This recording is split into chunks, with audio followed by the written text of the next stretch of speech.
Hello, welcome to another episode of Your Individual Wedding. Today we're talking about all things celebrancy, what it is, what it involves, what your endless options are when it comes to wedding ceremonies, and some potential changes to the legality of weddings and wedding ceremonies that are going to give you even more options. We've got an incredible celebrant that's just about to come online and chat to us. So we're really looking forward to speaking to her. I will let her introduce herself in a moment. In the meantime, don't forget to keep sending in your big day balls ups and your proposal stories. We love hearing from you, and we hope you enjoyed this episode.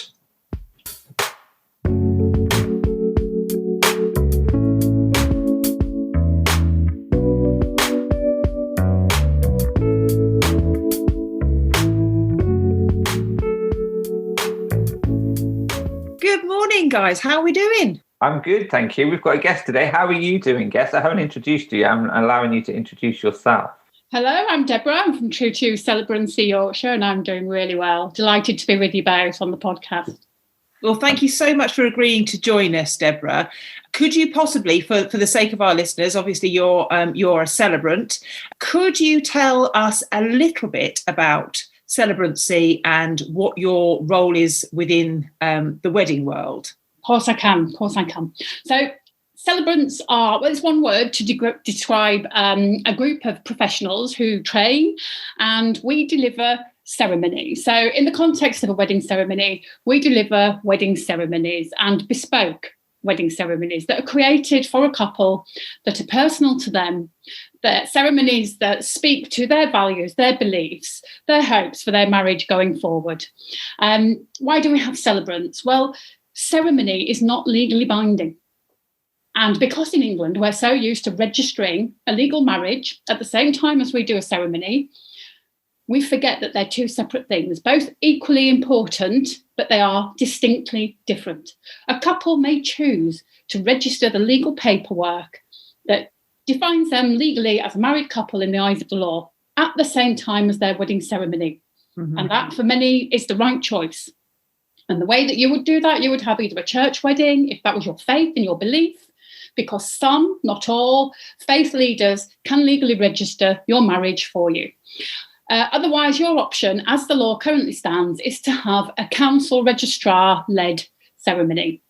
Now, what actually happens with not necessarily the church wedding, if that's your faith and your belief, there's no compromise there. But what can happen with some of the ceremonies is that your actual wedding ceremony, the content of that, can be compromised. It's often it's mostly very time limited. It has to stick to certain rules, certain regulations, certain venues, places, times. And those are all things which, for some couples, constrain how they wish to hold their ceremony. And ceremony is ritual. It is not legally binding. When somebody's born, we register the birth. We then may or may not have a christening ceremony or a naming ceremony.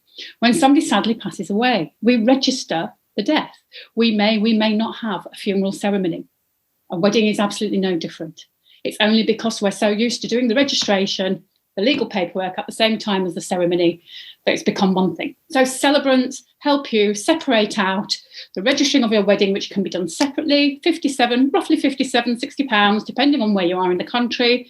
Simple ceremony at your council offices. You say your declaratory phase, your legal contract, that's 2 phrases each. You sign the register with 2 witnesses, you are legally married, and the rest then is your gift to choose, and that's what celebrancy is all about in the context of weddings. Yeah, and it really does. I think you hit the nail on the head, and it is the one thing that I love to see about celebrant-led weddings is that it does open up so much opportunity for you and your partner to really celebrate the things that are important to you. So, if you want to get married under the stars, for example, if you can find a celebrant that would be happy to do a nighttime ceremony, then, you could in effect have a ceremony in your garden, or one of your favorite places with some sort of covering so that the great British weather doesn't destroy it. But you could have a starlit ceremony, and I think that's one of the things that I really love. So how have your couples expressed themselves in more individual ways with their celebrations? Oh gosh, Heidi, there are so many different ways, and every couple's different. So when I meet my couples, it's with no agenda. It's a blank page. I'm an independent celebrant. You can find humanist celebrants too. We're pretty much the same, other than humanists have a particular belief that is based on no religion.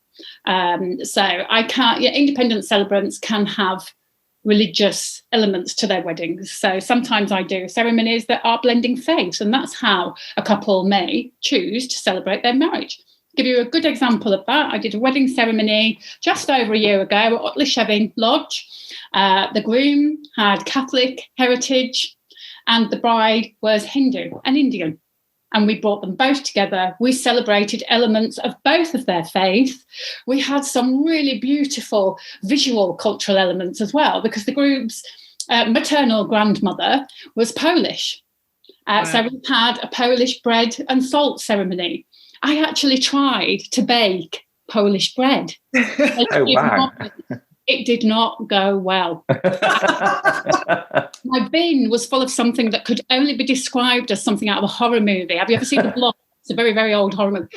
Yeah, so there was an emergency trip to get some sourdough bread. Yeah, I've not tried that again. I thought that was taking myself a bit too seriously and being a bit too clever clogs there. So there's one example. Other examples, even the venue. I do ceremonies at licensed venues, unlicensed venues, indoor, outdoors. It tells you a lot about a couple when they choose their venue. So I have lots of celebrants do wedding ceremonies at licensed venues also. Otherwise, we had a firing of a cannon. Wow. I did say to the couple, I might not be insured to fire the cannon. It's not me that's firing it. We had a firing of a cannon on a cliff top. We've had a singing round where all the guests have joined in a song. It started at different times. Wow. And they were a very theatrical couple, and the bride was an actress. She's been in an Oscar-winning movie, and I'm really glad I didn't find that out until the day before the ceremony, although it filled me with terror, and I was astounded she'd signed my ceremony script off when I found out she'd been in this Oscar movie. I nearly died 1,000 quiet deaths. However, it went very well, and I sang and I joined, and it was fantastic. It was amazing, and it was I'm close to tears. I stood as far away as I could from the microphone. I tell you, I thought I joined in, and it was amazing. It was such a joyous thing, and it was just them through and through. I've never done it since. I don't know if I'd ever be asked to do it again, but it was very much their ceremony and spoke to every little bit of their personality and a large proportion of their guests too. All sorts of Deborah, things. can I just ask, so when you've got a couple who are innately creative, so you've got people who are used to performing, or that they very much know their style or the things that they love, then obviously they're going to bring that to you and say, Deborah, this is how we want our ceremony to go. We want a canon, we want a choir. But if your couple come to you and say, we know we want a celebrant-led wedding, we know we want to do something a little bit different, but we have no idea what or how do you guide those couples? Really good question. You've just described the majority of my couples. The majority of my couples, it's quite unusual to have a couple with a really strong sense of, this is exactly what we want, we know what we want. Most of my couples come, and as you've just said, pretty much in exactly the same words that they would use, we know we want a celebrant-led ceremony, we know we want something slightly different, but that's as much as we know. And on the whole, I work with most of my couples for between 6 months and 2 years before the wedding, depending. I've just taken a booking for 2023. So we enjoy a really long period of getting to know each other. So I send some fun questionnaires out. We do some fun things. And we have some meetings, video meetings these days, sadly. Otherwise, face-to-face meetings, make them quite relaxed, get a couple of drinks, Just get to know them. Just get a feel for them. It's about listening to them, hearing their story, being curious about the silences when you talk as well. But that's the mental health nurse in me. I'm more interested in what's not said often than what is said. And then you go away and you tentatively think, I do not have a list of poetry. I don't have a list of songs. I don't have a list of readings, because that would be to presume for a couple. And, a couple can go to a registrar if they just, or Google themselves. I listen to the little bits of things that they tell me, and I might offer some light suggestions. We think about how they want their ceremony constructed. Most of my ceremonies, a couple want something that looks quite traditionally like a wedding ceremony would. So the bride might want to enter. Sometimes as a couple, they enter together, which is really lovely. With a father, that makes me cry, always. With the mother, a brother, on their own. I've had a bride walk down by her own, and she was an incredibly strong and independent woman. And that made me cry in a different way, because it was such a wonderful statement. So you really get to know them. And then we look at the structure of the ceremony. We then wonder if there is anything visual, creative, symbolic that they want to add. Now, exchanging rings, there's no obligation legally to exchange wedding rings. It's symbolic. Most of my couples decide to exchange rings. But again, you don't have to. That's a symbolic action. There's nothing legally binding. It's custom. It's tradition. I think that will surprise quite a lot of people, actually. Yeah. Well, it surprises me. Yeah. There's nothing legally binding about exchanging of wedding rings. This is a symbol. It's a symbol of unbroken love. It's a visual note to the rest of the world that you're betrothed to somebody else. And there's a ring there. We choose this ring finger because it was believed historically that the vena amoris, the vein that ran straight to the heart, came to this finger. So there's a particular reason that it's the ring finger on the left hand. But, I always say to a couple, look, we don't add these things in for the sake of adding it. We could do something with this, and you offer it. But I wonder what you would think if I suggested this. Yeah. How do you think it might feel? So you're guiding rather than telling. You're getting to know them. You're finding out the things that are important to them.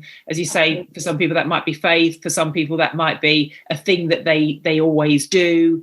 And then you're bringing that into their ceremony in a way that isn't contrived, but sort of speaks about them and speaks to their guests. That's absolutely lovely. We don't do it. Yeah, it jars, doesn't it? It kind of just stands out like a sore thumb in the ceremony, but everybody's looking and thinking, well, what was that all about?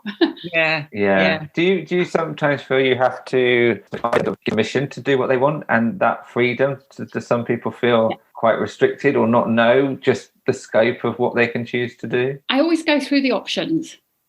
I say, look, we can even have a little rehearsal and try. Just because we've written it into the ceremony, if it doesn't feel right, we don't have to do it. So all my ceremonies are offered with a rehearsal in advance. Oh, brilliant. But normally you've got to know a couple, because it's not a last minute thing, and it's not like a registrar where you have whoever's on duty that day. Yeah. With a lot of faith and church weddings, you're going to the church for at least 6 months ahead of the wedding. You get to know the vicar, the priest, and you have that personal relationship with them.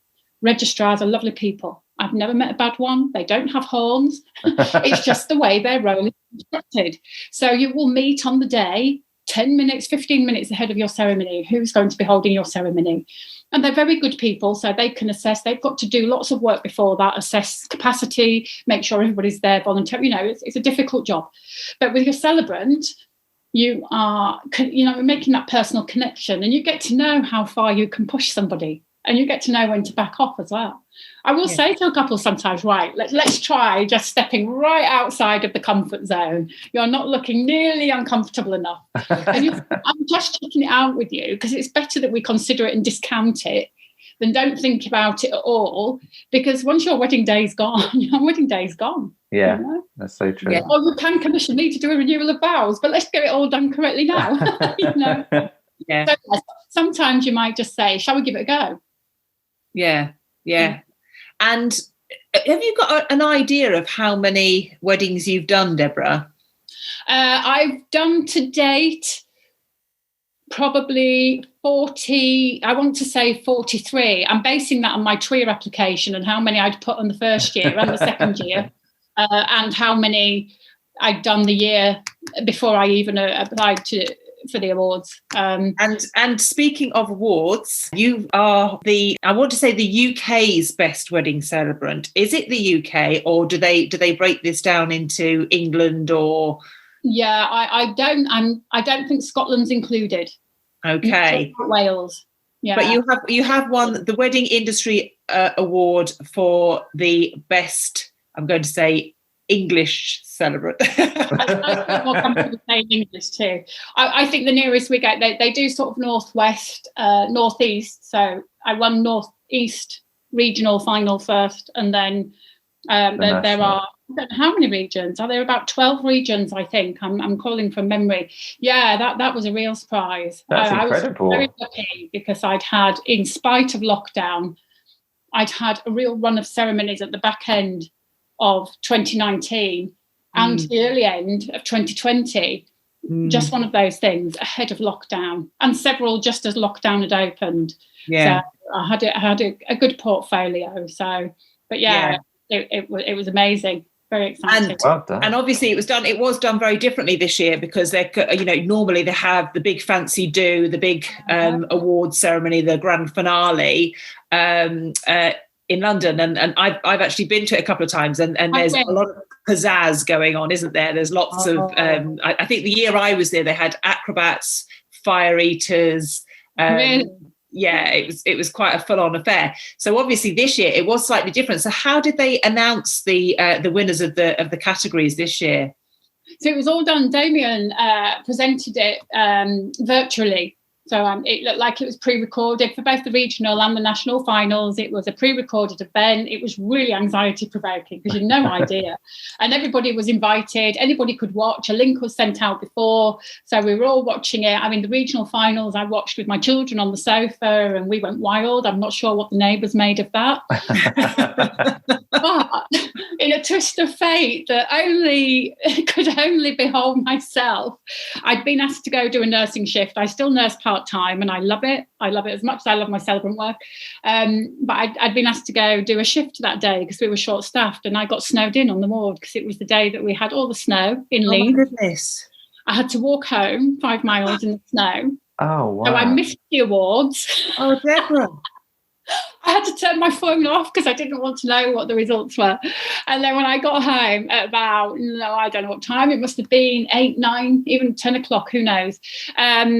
We watched it back. So it wasn't live, but it was live to us. Yeah. And then I went in the garden with a glass of champagne and did a big snow angel on the decking. I think I'm going to give you a round of applause. I think you deserve that. Nursing shift, walking home in the snow, and then winning the Wedding Industry Award for the best celebrant. So that's phenomenal. That's well awesome. done. There was lots of champagne involved for about a week, actually. It was kind of an excuse after that. Excellent. Fabulous. So can you tell us a little bit about the changes that might be coming in the near future, or that are being talked about and pushed for in the wedding industry, what they involved, and who's behind those changes? A law commission has been commissioned to review where we're at now. There's been a consultation period that's now over, and they've consulted widely with faith bodies, with councils in England, with celebrant organisations, a very broad and far-reaching. They've gone to great lengths to engage as many people as they can within the wedding industry to get a good idea, including venues, registered venues, unregistered venues, because any change to the law, it's like dropping a stone in a pond. There's a ripple effect. Yeah. So they've really thought long and hard. So where it's at the minute is that the Law Commission has taken its findings back, and everything is being thought about, reviewed, and they're working through it. So the humanists, in terms of the celebrant journey, the humanists are representing themselves. We have the Wedding Celebrancy Commission. They're representing collectively all the recognised training bodies for celebrants. So I'm a celebrant with the Fellowship of Professional Celebrants. There are other celebrant training organisations, and they're all collectively represented by the Wedding Celebrant Commission. So they're all working on our behalf. I say we, it's not as though I'm doing any work. They're all working on our behalf to represent the voice of the celebrant and to advocate for couples who want the right to be able to register their ceremony legally, whilst not having to compromise, as we discussed earlier, on where, how and when. They want to be able to have, and and celebrant-led weddings, they're really personal. You know, Heidi, they're really personal. They're really meaningful-led. They're not kooky things. Sometimes if that's the couple's personality, and what is wrong with that? If it's a bit far out, I've heard comments, well, they're all a bit sort of hippie. And so what? I'm going to say that. And so what? If that is somebody's personal beliefs and that's how they're going to live their life going forward, we have to make sure, the Law Commission has to make sure, and this is critically important, that at no point is the gravitas of being married lost. So what a wedding ceremony should never be, whether it's a hippie one or not, it should never forget the importance of what's happening, especially when it comes to the legal registering. So if the review finds that we're able to legally register weddings, we'll have to do more training. Yeah. I would imagine, and what we are open to, is being registered. There would have to be a register. There'd have to be an accountable rate. You'd have to work to set standards, something we don't have as celebrants at the moment. Your training body might have some, but there's no actual register. I'm a nurse. I'm registered. I'm on a national register. Yeah. We'd also have to, I imagine, pay to be on that register, and that's about you owning that you're signing up to be a professional. CPD, continuous professional development, something I take really seriously. The bigger proportion of my income as a celebrant, I reinvest in further training, because things move on.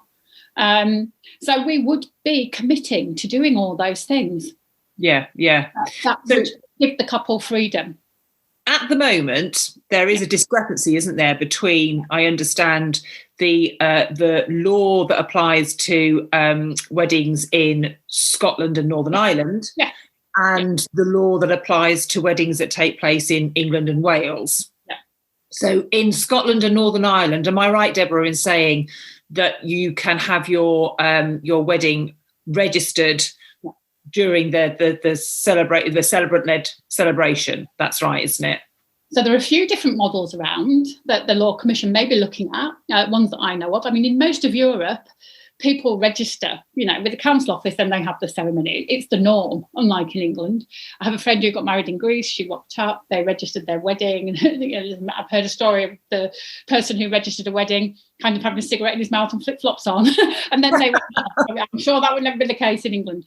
But in Scotland and Northern Ireland, humanist celebrants can register, and celebrants who belong to a faith organisation. Okay.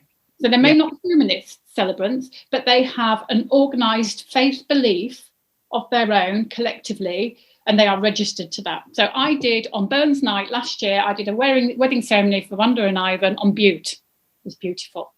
I'd worked with Wanda many years ago, and she contacted me and asked me if I would be the celebrant to conduct their wedding ceremony, and it was a beautiful ceremony. But they also wanted to have their wedding solemnised, was how they reference it in Scotland, at the same time. So I collaborated with another celebrant. It was marvellous. She's called Nikki Smith. She's not a humanist celebrant. She's an independent celebrant, but registered with a faith body. And we had we danced between us in the ceremony, batted backwards and forwards. I kind of did the narration of the storytelling, and she did the very solemn registering, saying the phrases that legally needed to be said, asking them to make the promises and the commitments that needed to be made legally. And she did a beautiful Scottish hand fasting with them too, tying the knot. So that worked beautifully well. But yes, Nikki would have been able to do that ceremony. She's a celebrant. It would have been a celebrant-led ceremony at a venue of their choice, and it would have been fully registered at the same time. So that's a model I'm sure they will look at. Yeah. I can't preempt what would come out, but I'm very, very hopeful, because the law desperately needs to change, and all sorts of wedding ceremonies. It would be wonderful for the industry, for all of the industry, for all venues, registered or not, because more people would be inclined to be booking ceremonies. And some people will still want a registrar-led ceremony, and some will still want a religious ceremony. It's all about choice. And I'm part of a movement. Just going to give it a little bit of a plug. It's a bit cheeky, called Give Couples Choice Movement. And it's just a bit of a social media campaign. We've no legal standing. We're not lobbying Parliament. We're just trying to galvanise awareness and passion within couples, celebrants, venues, to sort of follow what's happening in the law, and just to help us, raise awareness and say, look, surely it's not too much to ask. And when do you think, as you say, that review period has now finished, so they're taking into account all of the information that they've gathered from the various bodies, when do you anticipate that there might be an announcement made about changes or not? I honestly have no idea. I'm not as up to date with that. I can have a look and do a bit of research, actually, and when this is posted, I can maybe tag it somewhere on something if anybody was interested and find out.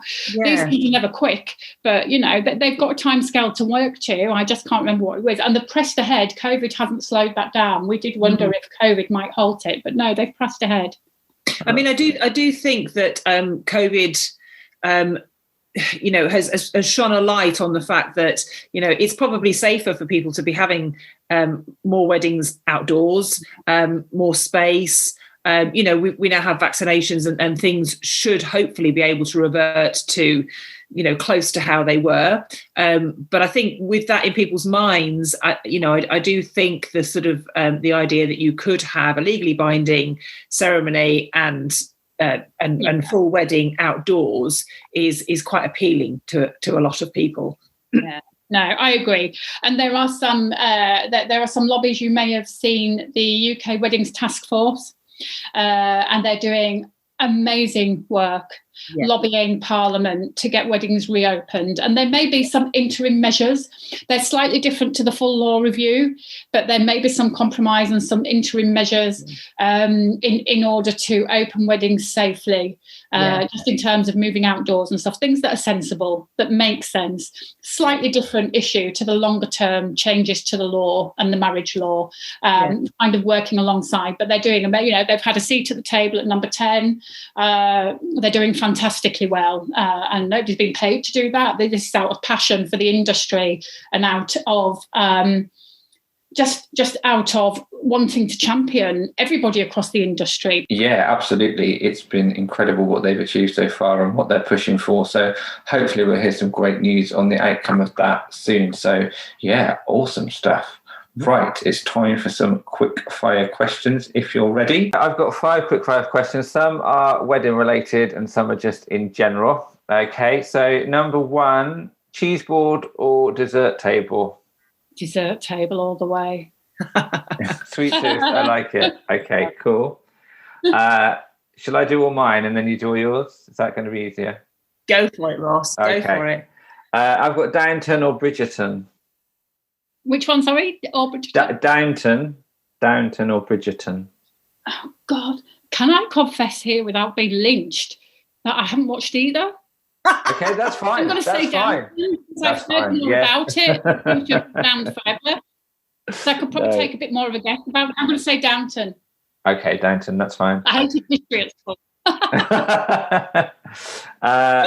Speeches, funny or emotional? Which do you prefer? Both. You can say both. That's absolutely fine. Both. A good speech is both.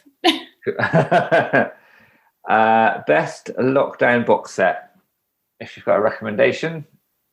Do you know what? It wasn't a box set. It's not a box set. And please don't think badly of me. Married at First Sight, Australia. Oh, really? Well, it's related. We like that. I don't think you can call it a box set, but yeah. No, that's fair enough. I know, it's shocking, isn't it? But I'm being honest. Yeah, no, be honest. Research. You like it. Research. And finally, who would be your dream celebrity couple to be the celebrant for? They can be already married if you like. They can be renewing their vows. They are already married, but George Clooney and Amal. Oh, cool. Now, it's not because I have a crush on George Clooney, because obviously that would be inappropriate. I do, by the way. That would be inappropriate if I was doing their wedding ceremony. But what an amazing woman she is, too. Yeah, she is. And I would just love to understand more about their relationship, to hear about them, hear about what their aspirations were, and hear about what we were really celebrating about them. Two really good people in their own right. He gets all the headlines. But what an amazing woman. woman to woman, and I would want to be able to celebrate her whilst lusting after her husband. Okay. Sorry. I feel a sorry, not sorry cool. coming on. But, could you imagine, I mean, that. Yeah. Two really amazing people with a huge story behind them, both in their own right. They've been on a journey as individuals. They've come together. They've taken a real leap of love. Yeah. Haven't they? And in the public eye as well. Cool. They're definitely a power couple. When you use that phrase, power couple, that's a power couple right there.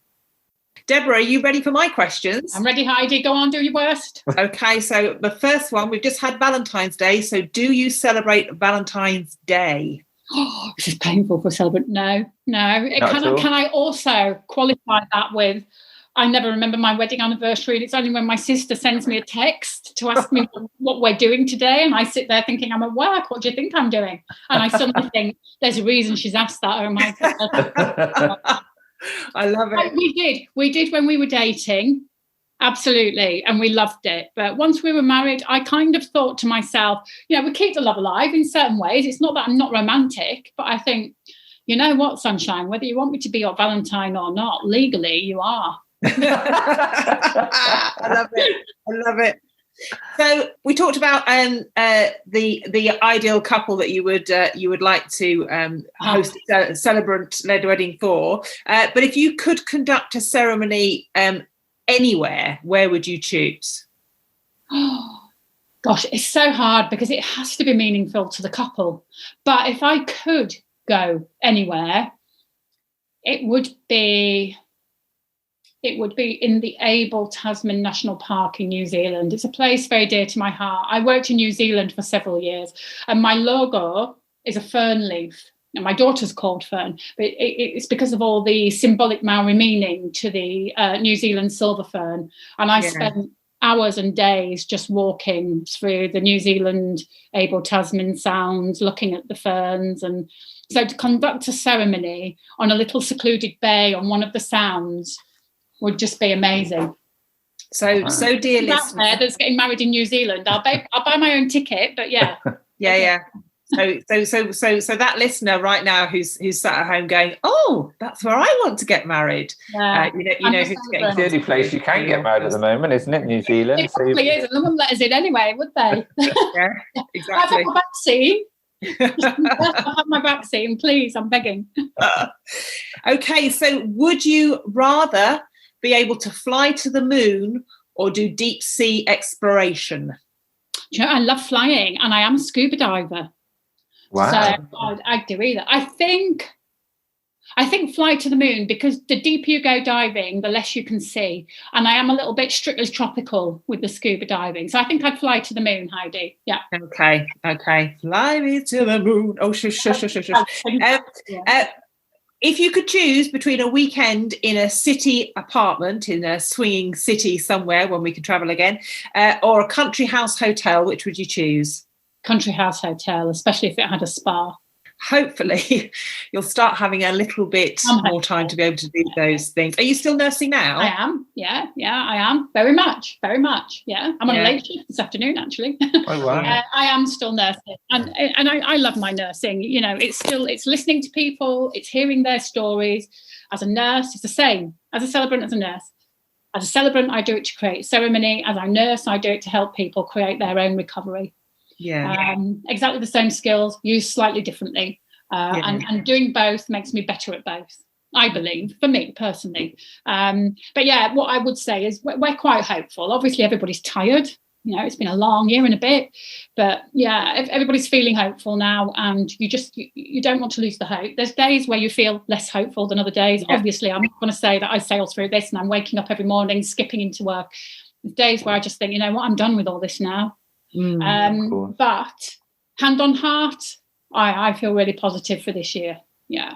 Oh, brilliant. Thank you. I needed to hear that from you. I did. But yeah, no, that's really lovely to hear. And nice to know that for you it seems more hopeful, and obviously you're on the front end. So if you feel hopeful, that's great, that hopefully other people on the front line as well are feeling the same. So that's good. We're going to flip it now. before it gets too serious. We never like to get too serious here, and we want to hear when something goes majorly wrong or just a comical balls up at your wedding. So whenever you're ready, share a big day balls up with us, please. Heidi and Ross's big day balls ups.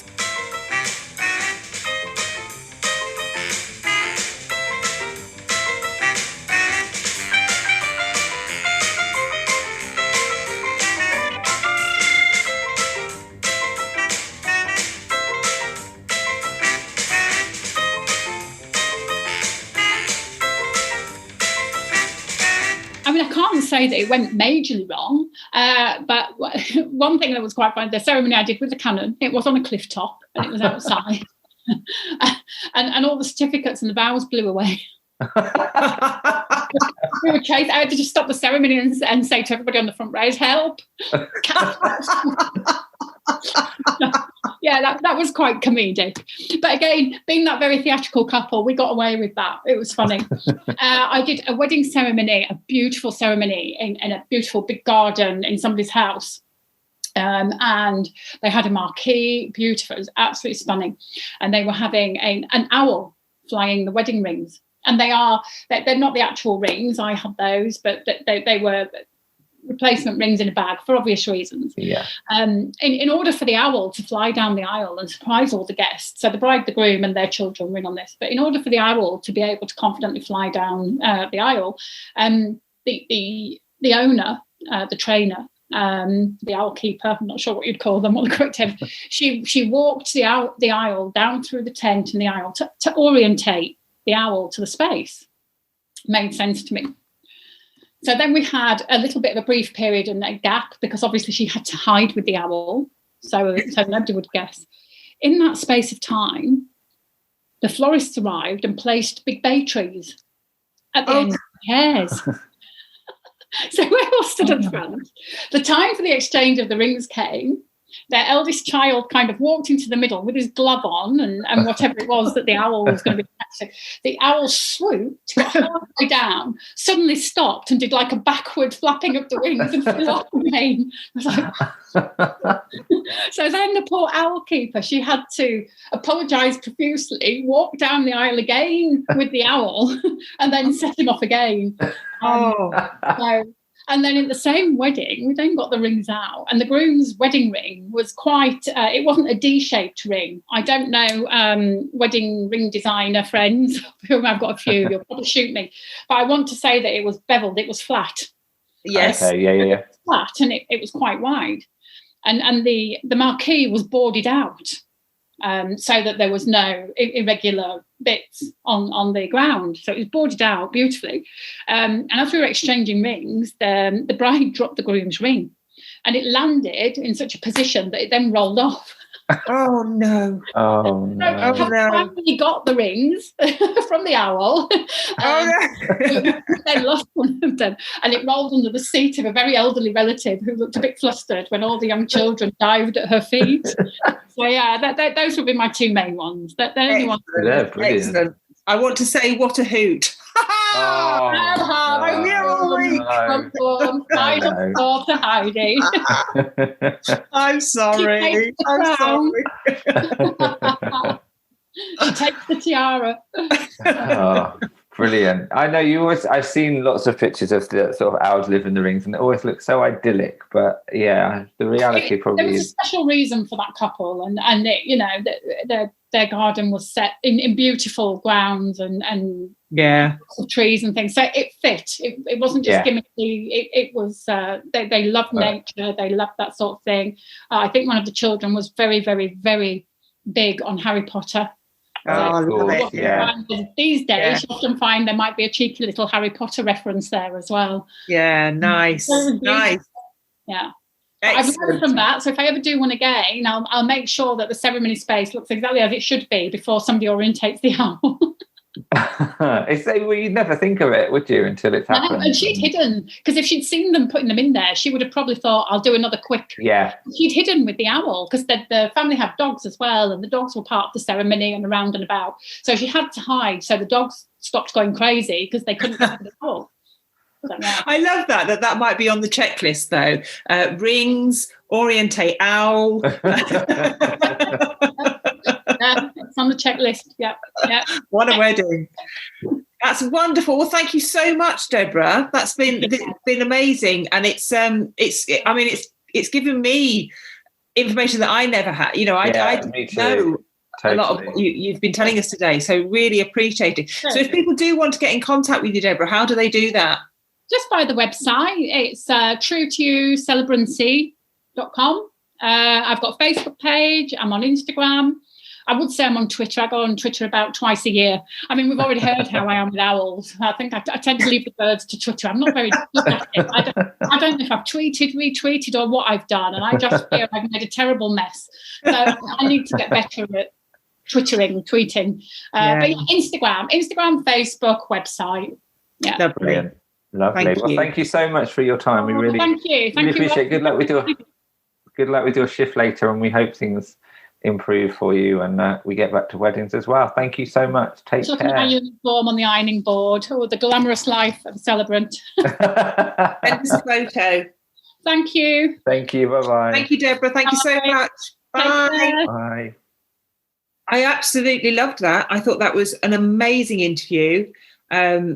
So much information and insight. I'm going to have to listen to it back because it was a lot to take in, but really useful stuff that I'd never even thought about or that I sort of was aware of. So really interesting. The fact that a lot of what we do at weddings is born of tradition rather than legality. I think that was the thing that really hit me. That the exchanging of the rings. I didn't know that, in actual fact, you don't have to exchange rings. What? Yeah. That's crazy. But, it kind of harks back to what you and I have spoken about on many occasions. This is your wedding day. And, if you're not having a faith ceremony where, there are things that you have to do, if you are having a different ceremony, a celebrant-led ceremony, then it really is your day. Yeah. I think as well, going back to last week's big day balls up with the vicar that wasn't very patient, or what a difference between, like I sort of mentioned last time, between someone who's doing it because they love doing it and want to make the wedding day a couple's their own, and somebody who, like a vicar, might just be a small part of the job that it might not be their passion. So I think you can really hear the passion speaking to absolutely. And when I got married, I had a church ceremony, mainly because back in the day there was very little choice. This was for licensed venues even. Before cars on the roads as well. You are such a cheeky bugger, honestly. I've just given up how much of a morning to talk to you. But we were lucky. Our vicar took the time to get to know a little bit about us. But I was very aware that he didn't have to. We could have literally just rocked up. He'd never seen us before, never really spoken to us before, apart from the rehearsal, and just gone through the motions, because that's just part of his job. It's not. Yeah, and I think with a celebrant, it might not necessarily be the first port of call, but actually it could be one of the most important, because they will really let you know what is possible. I think if you go down the, venue photographer, this, and then you get to, we want a celebrant, then you realise half the things you've chosen or are doing with your wedding are optional, and you don't have to do them. So I think a celebrant, if you're thinking, even if you're not necessarily going to end up using a celebrant, they're a good sort of starting point to sound out ideas with, really, because they really have seen the broad spectrum of what's possible. Yeah, absolutely. And that combination of faiths in one ceremony as well. I like that. That can be quite tricky to achieve. If you do both have different faiths, to try and combine those in one ceremony isn't an easy thing to do. No. So I bet it's also not that I always advocate not trying to please others, but I bet if there are sort of tensions with family members because of that mix of faith, it's quite a good way of sort of keeping people happy as well, in a way. And sort of respecting and bringing in both cultures. So that's you don't really think about too much unless you've been to a wedding like that, or it's your wedding. It's not something that you sort of hear about. So touched on so many different loved that. I absolutely loved that. She was so interesting. What an amazing woman.